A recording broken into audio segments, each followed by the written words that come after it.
दोस्तों, आज एक महत्वपूर्ण विषय को लेकर हम आपके बीच उपस्थित हैं।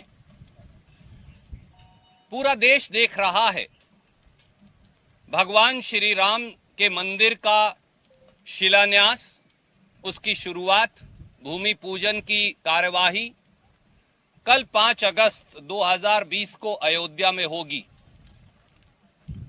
भगवान श्री राम के मंदिर निर्माण को लेकर अखिल भारतीय कांग्रेस कमेटी की महासचिव, उत्तर प्रदेश की प्रभारी श्रीमती प्रियंका गांधी वड्रा द्वारा एक विशेष वक्तव्य, एक विशेष बयान जारी किया जा रहा है। मैं आपको वो बयान पढ़कर बता रहा हूं। दुनिया और भारतीय उपमहाद्वीप की संस्कृति में रामायण की गहरी और अमिट छाप है। भगवान राम, माता सीता और रामायण की गाथा हजारों वर्षों से हमारे सांस्कृतिक और धार्मिक स्मृतियों में प्रकाश पुंज की तरह आलोकित है। भारतीय मनीषा रामायण के प्रसंगों से धर्म, नीति, कर्तव्य परायणता, त्याग, उदारता, प्रेम, पराक्रम और सेवा की प्रेरणा पाती रही है। उत्तर से दक्षिण, पूरब से पश्चिम तक राम कथा अनेकों रूपों में स्वयं को अभिव्यक्त करती चली आ रही है। श्री हरि के अनगिनत रूपों की तरह ही राम कथा, हरि कथा अनंता है। युग युगांतर से भगवान राम का चरित्र भारतीय भूभाग में मानवता को जोड़ने का सूत्र रहा है। भगवान राम आश्रय हैं और त्याग भी। राम सबरी के भी हैं और सुग्रीव के भी। राम वाल्मीकि के भी हैं और भास के भी।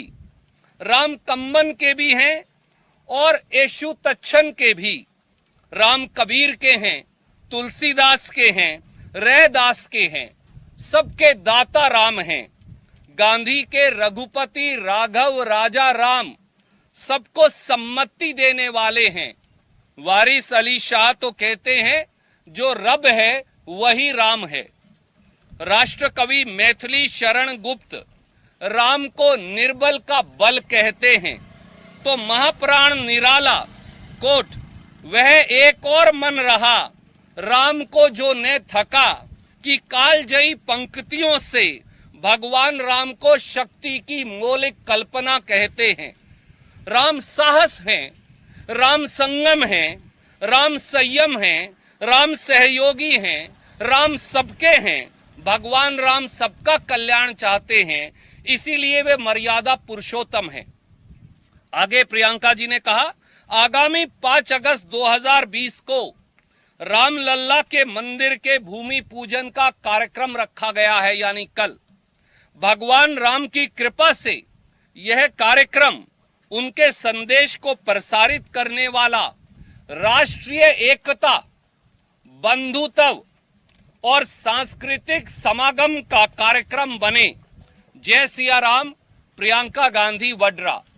इसकी एक प्रतिलिपि हम आपको बहुत जल्द लोकेश जी के माध्यम से दे देंगे। धन्यवाद।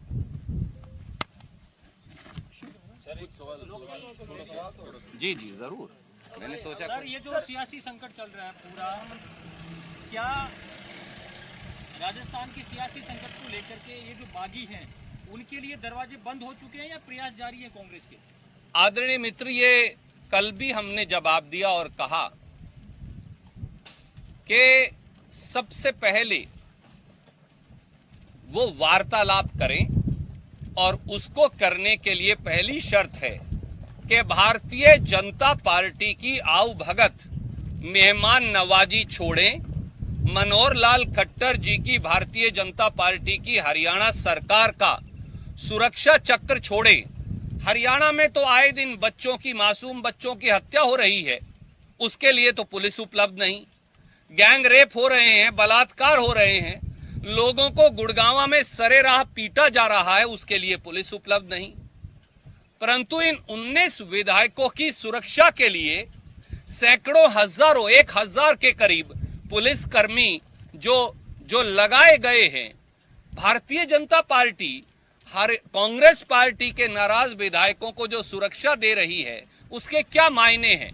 इसलिए पहले भाजपा की आवाभगत छोड़ें, पहले भारतीय जनता पार्टी से मित्रता तोड़ें, पहले भारतीय जनता पार्टी का साथ छोड़ें, पहले भारतीय जनता पार्टी की मेहमान नवाजी छोड़ें, पहले भारतीय जनता पार्टी की पुलिस का सुरक्षा चक्कर तोड़े, वापस अपने घर वापसी करें, वार्तालाप तब हो पाएगा। धन्यवाद। स्वामी ने सवाल उठाया है लाल कृष्ण आडवाणी को नहीं बुलाने को लेकर, यहाँ तक कहा है कि राजीव गांधी की, स्वर्गीय प्रधानमंत्री की इसमें भूमिका थी राम मंदिर निर्माण में। आदरणीय मित्र, भारतीय जनता पार्टी के सदस्य एक दूसरे के बारे में क्या कह रहे हैं ये वो जाने।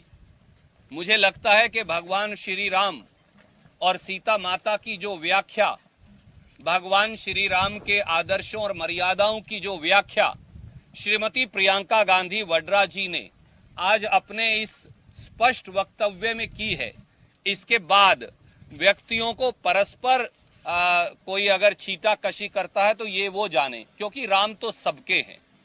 धर्म और मंदिर की बात हो रही है, क्या भाजपा राम नीति और राजनीति में धर्म का पालन कर रही है? आदरणीय मित्र, मैं आज राम मंदिर के निर्माण के बिल्कुल ठीक 24 घंटे पहले राजनीतिक टिप्पणी तो नहीं करूंगा, पर एक बात अवश्य कहूंगा, राजनीति का धर्म होना चाहिए, धर्म की राजनीति नहीं। यही राम की मर्यादा है। नीतीश कुमार ने कहा है कि महाराष्ट्र में आपकी भी भागीदारी है सरकार की। सुशांत सिंह की मौत को लेकर के जितने भी बड़े अधिकारी वहां गए, आईपीएस तिवारी गए, उनको सबको जबरदस्ती क्वारंटाइन किया जा रहा है। महाराष्ट्र सरकार सहयोग नहीं कर रही सुशांत सिंह की मौत पर। आदरणीय मित्र, इस देश का संविधान और कानून ये कहता है कि प्रदेश के अंदर कानून व्यवस्था की जिम्मेवारी प्रदेश की सरकार की है। महाराष्ट्र में कानून व्यवस्था की अनुपालना की जिम्मेवारी महाराष्ट्र की सांझी सरकार की है, जिसके मुखिया उद्धव ठाकरे साहब हैं। नीतीश कुमार जी को संविधान दोबारा पढ़ना चाहिए।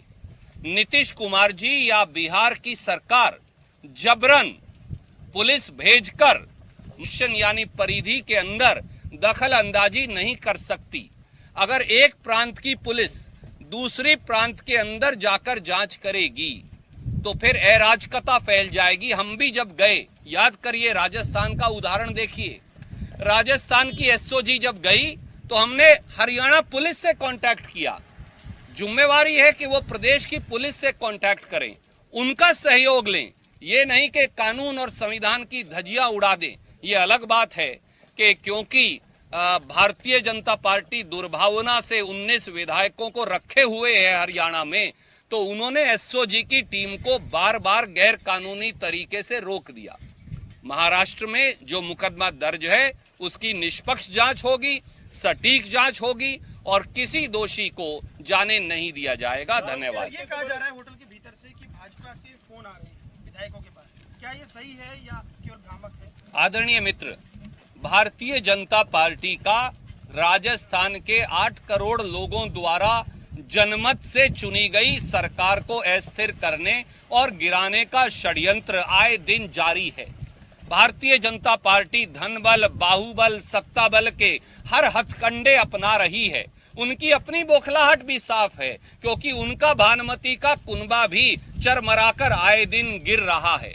पर सच्चाई ये है कि भारतीय जनता पार्टी की दिल्ली सरकार और यहाँ के उनके पिछलग्गू नेतागण, जिन पर खुद आपराधिक मुकदमे दर्ज हैं, वो कितने भी षड्यंत्र और हथकंडे कर लें, वो राजस्थान के स्वाभिमान को हरा नहीं पाएंगे। अमित शाह जी, मोदी जी, राजस्थान के रणबांकुरों ने बार बार यहाँ हमलावरों को के दांत खट्टे किए हैं। आप दोनों ने और भारतीय जनता पार्टी ने राजस्थान की वीर माटी के ऊपर हमारी अस्मत और स्वाभिमान पर हमला बोला है। राजस्थान की जनता और राजस्थान के बहादुर विधायक एक बार फिर आपके दांत खट्टे कर देंगे। धन्यवाद।